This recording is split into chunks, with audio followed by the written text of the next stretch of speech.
dua orang teman aku yang pertama ini diludahin gitu sama kayak couple gitu lagi jalan di pedestrian gitu terus diludahin.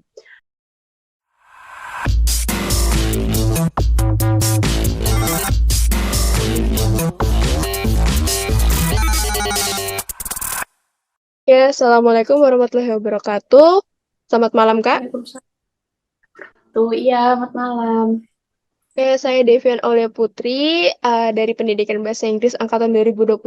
Di sini saya akan mewawancarai Kakak perihal pengalaman Kakak selama menjadi mahasiswa di universitas di Republik Ceko.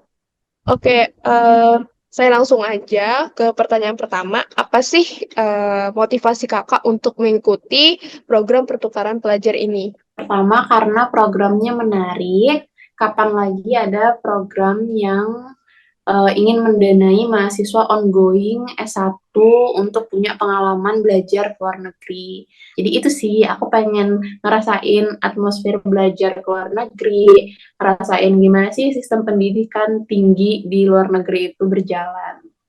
Saat di sana, gimana sih Kakak mengatur biaya hidup selama apa ya, menempati tempat tinggal gitu di situ?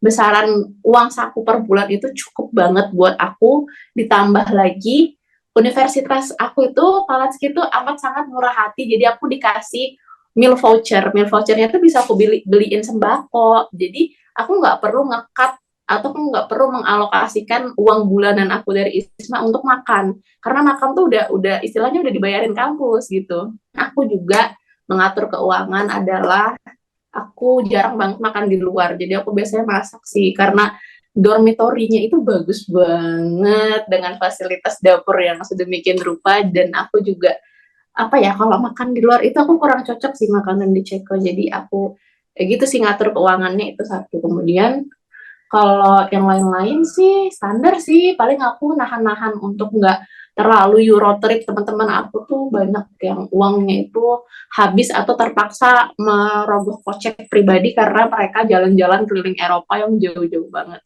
Jadi Enggak ya? dari ISMA sendiri itu nggak boleh part time Oh, kerja, part time full time nggak boleh juga, apalagi ya. Iya sih, pokoknya nggak boleh. Pokoknya di sana itu benar-benar pure disuruh belajar dan uh, mengimmerskan diri in the community, disuruh berbaur, disuruh memperkenalkan Indonesia gitu. Apalagi Muslim di sana itu nggak terlihat. Bahkan yang pakai jilbab itu cuma aku dan teman-teman Isma aku yang lain ber-20, kami aja yang pakai jilbab, dan mereka pun waktu lihat kita tuh kayak bingung gitu. Bahkan ada beberapa teman aku yang dirasisin karena mereka Islamofobia, karena orang lokal Cekonya itu anti gitu. Nah, iya, jadi cari makanan halal tuh susah, susah banget. Jadi satu kota itu yang ada makanan halalnya itu kebab halal tuh cuma satu outlet. Sisanya kebab-kebab yang lainnya tuh sudah pasti dagingnya tuh bercampur sama daging-daging yang lain.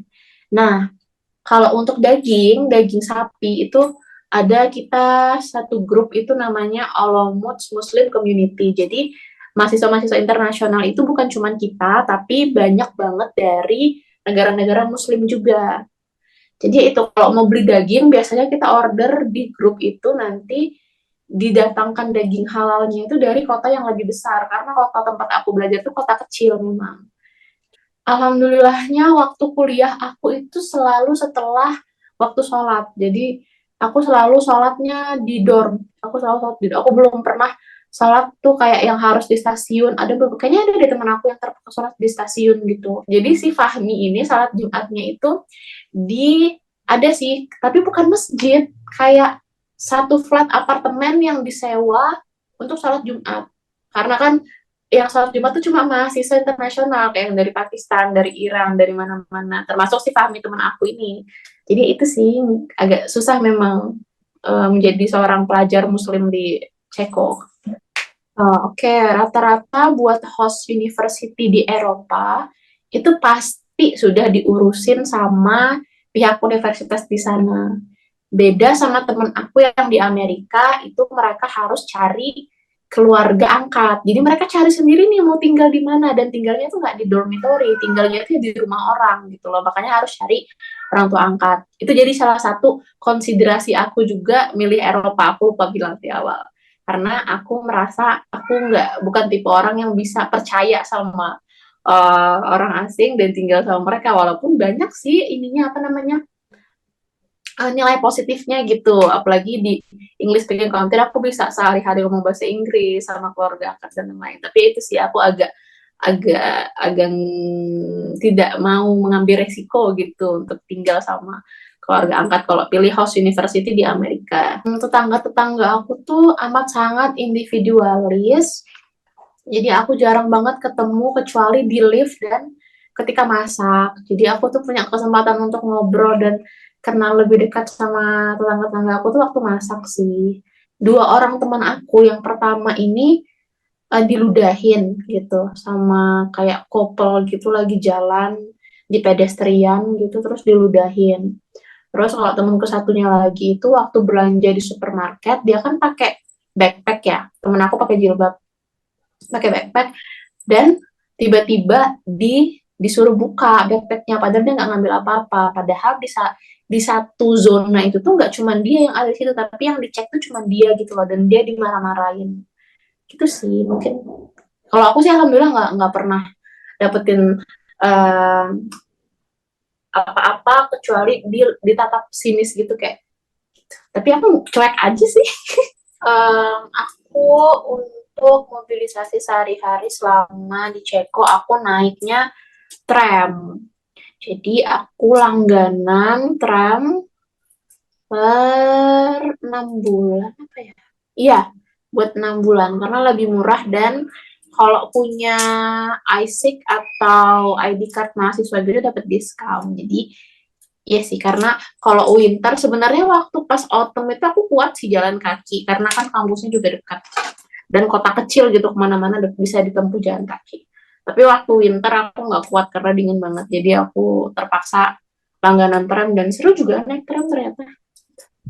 Terus shocknya adalah kalau di kota aku karena kota kecil dan kota apa ya kota pelajar itu, jadi jam 5 sore itu udah sepi banget dan toko-toko nggak ada yang buka lagi kecuali minimarket dan pub-pub gitu, klub-klub malam. Kan di sekitaran pub itu tuh, di sekitaran klub malam itu bau pesing banget, itu sih yang aku kata shocknya. Kok bisa bau pesing, Kak? Karena kan orang mabuk ya, terus mereka mungkin buang air kecil di tembok-tembok klub malamnya, di tanaman-tanaman di depan-depan itu, dan ganja itu tuh legal di sana. Oh, legal. Bahkan kayak vending machine yang harusnya diisi minuman dan snack itu ada yang khusus diisi ganja. Ada yang isap, ada yang bubuk, ada yang jarum suntik juga kalau nggak salah. Itu aku kaget banget sih itu. Tinggal pilih aja mau yang varian apa. Iya bener. Terus sih kalau dari cuaca ya pasti ya aku kedinginan banget, bahkan aku mimisan terus di sana. Itu sih kalau dari cuaca sih pasti ya. Tapi yang uniknya sih itu, yaitu kotanya tuh kayak kota mati, bau pesing dan ganja legal di sana. Kalau budaya mereka itu, mereka biasanya selalu nyapa sih. Misalnya sama orang asing tuh selalu nyapa, terlepas dari mereka yang amat sangat individualis, tapi mereka selalu nyapa, dan aku nggak butuh waktu lama sih untuk beradaptasi karena kan Indonesia juga kayak gitu kan ya. Apa ya, bahkan salah satu mahasiswanya sana itu yang belajar bahasa Indonesia, mereka tuh bilang, ayo cepet di sini nggak ada jam karet ya gitu. Mereka udah tahu tipikal orang Indonesia itu selalu ngaret, jadi aku benar-benar harus on time banget sih selama di sana, karena mereka juga benar-benar on time. Jam segitu perkuliahan mulai, benar-benar detik itu juga mulai. Jadi kalau aku telat aku bakal merasa malu banget gitu kalau aku sendirian yang telat sedangkan yang lain-lain pada on time. Karena banyak banget dari mereka tuh yang nggak tahu orang Muslim itu nggak boleh minum alkohol. Mereka taunya orang Muslim cuma nggak makan babi. Tapi kalau alkohol, kemudian nggak boleh bersentuhan, nggak boleh berhubungan seks. Mereka nggak tahu gitu, cuma tahunya nggak boleh makan babi doang. Jadi harus ngejelasin sih. Ada namanya Asian market, jadi yang jualan tuh orang Vietnam. Di sana kita bisa beli berbagai macam produk Asia kayak beras, apalagi ya, kecap, ada jual kecap di sana. Sambal juga ada, tapi sambalnya tuh sriracha gitu loh, bukan sambal terasi. Ini nggak enak juga menurut aku. Terus ada Indomie. Jadi Oh, aku sama teman-teman kalau Indomie persediaan kita habis, yang kita bawa dari Indo udah habis, kita belinya di Asian Market itu. Dan itu buka 24 jamnya. Aku bilang supermarket buka 24 jam itu ya Asian Market itu. Karena orang Asia kan, bukan orang lokal sana. Kalau orang lokal sana mah jam 5 udah shutdown, udah bobo mereka dari rumah masing-masing. kakak punya tips nggak buat mahasiswa, calon mahasiswa baru nih? Kalau misalnya mereka ngalamin culture shock itu, mereka terus ngapain gitu? Oke, yang pertama pasti harus ada tindakan preventif. Jadi ekspektasi-ekspektasi yang dibangun sebelum berangkat ke Ceko itu harus ada juga tentang ekspektasi culture shock apa sih yang akan dialami. Nah, kalau buat teman-teman yang mau belajar ke luar negeri, pastiin belajar dulu tentang kota yang dituju, tentang negara tujuan, tentang budaya-budaya di sana. Jadi ekspektasi-ekspektasi itu nggak cuma yang bagus-bagus aja, tapi always expect the unexpected gitu. Kalau kesulitan belajar, aku tuh kesulitannya di salah satu matkul yang memang kosakata bahasa Inggris yang digunakan itu kosakata yang udah profesional dan sangat-sangat akademik gitu loh. Jadi aku sering-sering buka kamus jujur waktu mata kuliah itu, dan aku sejak saat itu aku ngerasa bahwasannya kemampuan bahasa Inggris aku pribadi itu masih jauh dari kata baik. Jadi aku belajar banyak sih dari mata kuliah itu. Aku nggak cuma belajar tentang mata kuliahnya sendiri, tapi aku juga melatih skills aku di situ karena profesornya itu kalau ngajar bener-bener pakai kosakata yang wah level up banget gitu. WiFi di semua penjuru, terus juga kantinnya itu banyak, kafetarianya juga ada. Kalau cuman mau apa namanya kopi atau roti gitu langsung cepet. Terus Oke, menurut kakak, apa sih bedanya sistem pendidikan di Indonesia sama sistem pendidikan di Ceko, khususnya di kampus kakak? Itu tuh apa bedanya? menurut aku sih pertama dari sisi fasilitas itu di sana tuh memang benar-benar apa ya memfasilitasi mahasiswa untuk kegiatan belajar mengajar, kayak ruang kelas yang nyaman dan luas, kemudian juga internet yang high speed bisa diakses di mana-mana, perpustakaan yang memadai juga, pustakawan yang cekatan.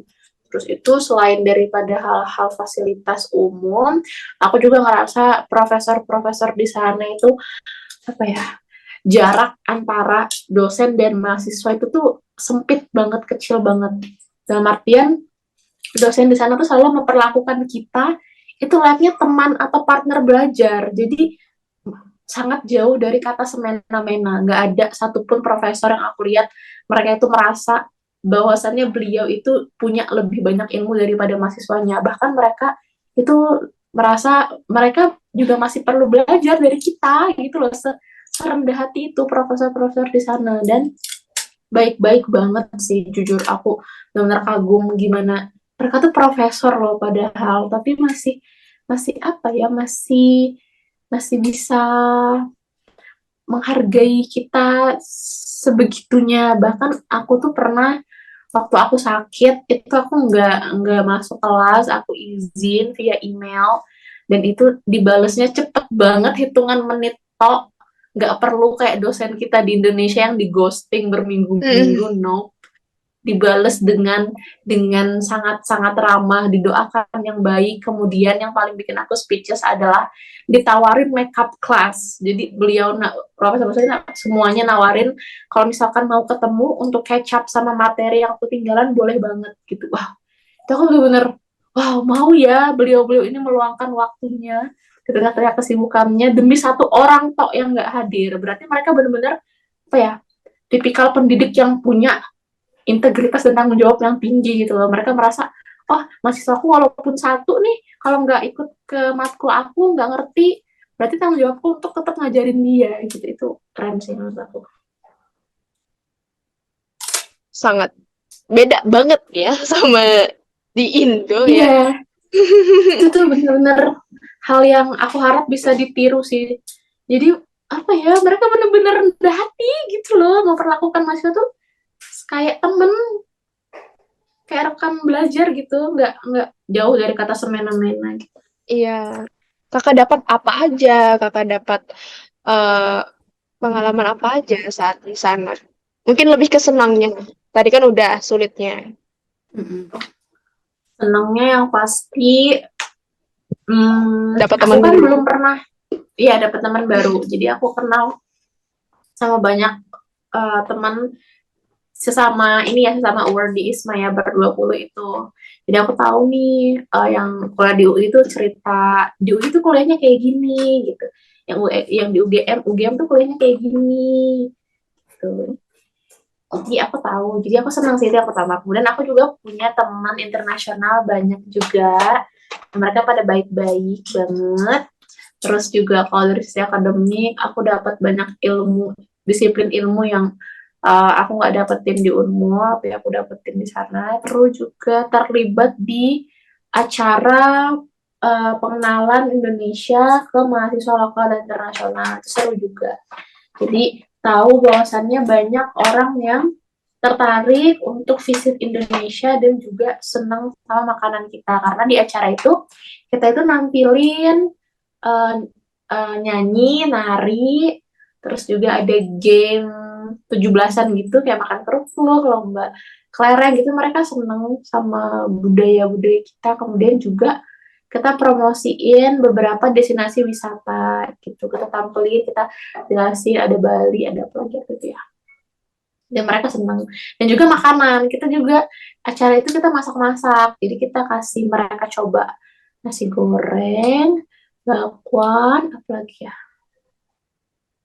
lupa deh apa makanannya, karena banyak gitu, dan mereka bilang makanannya enak banget dan rasanya belum pernah mereka temuin. Jadi itu sih yang bikin aku seneng, kayak akhirnya aku bisa berpartisipasi memperkenalkan bangsa Indonesia di kancah internasional. Itu yang paling aku seneng.